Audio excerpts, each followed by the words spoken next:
My online boyfriend is very rich. Every time I get treated badly by my unscrupulous boss, he transfers money to me. But after another late overtime shift, I finally snapped. I was on the phone, yelling, I'll never forgive Zach Barlow. That scumbag. However, my online boyfriend suddenly becomes quiet. He then asks, is your boss also named Zach Barlow? His words made me pause. The biggest regret of my life was joining this company because of the boss' good looks. I thought I was going to get paid to admire a hot guy, but I was subjected to his indiscriminate criticism every day instead.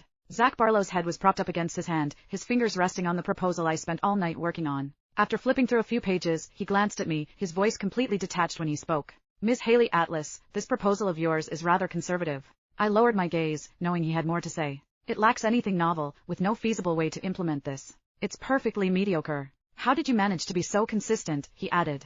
I clenched my fists, wishing I could take off my heels and give Zach a proper thrashing. However, I merely took the documents he tossed over, smiled, and said, I'll revise it immediately. Zach's cold gaze swept over me before he turned and tapped impatiently on the table. William Marr immediately caught on and handed over the documents to Zach with a servile expression. William then looked at me smugly before saying, Mr. Barlow, I pulled 2 all-nighters on this. Do have a look.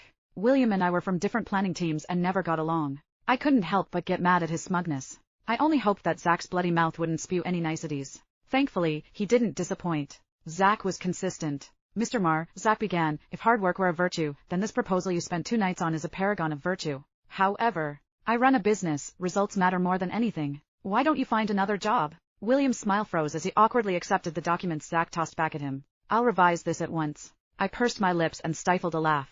Just as I was about to give Zach a mental thumbs up, he turned around and coldly said, if you can't submit a proper proposal by tomorrow's end, see yourselves to HR. This cocky prick. Forget the thumbs up.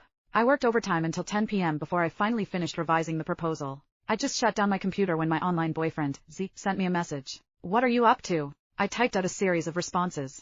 I'm working myself to my grave for greedy capitalists. I'm furious. He tortured me verbally again, the prick. I bet even a kiss from him poisons his girlfriend. Oh, wait. The prick's a bachelor. Ha! What girlfriend? There are men and women, and there are creatures like him who need his own species. He stays away from people in general. As I ranted, my screen was full of speech bubbles. Suddenly, a transfer notification popped up. Z had given me $8,000. He then texted, you worked hard. Go treat yourself. All I could say was that money was the best form of self-care. Seeing the amount immediately cleared a lot of my resentment, but what followed was confusion and bewilderment. How could men be so different from each other? Z was someone I met via an online game, but he was now my online boyfriend. Unlike my heartless capitalist of a boss, Z was gentle and kind, polite and generous. Plus, I got to see his 8-pack for free each day. Compared to Z, Zach was just some guy. I stepped out of the office with my bag as I typed a response, you're the best, darling. I'm so lucky. Give me 30 minutes. We'll go on with that game.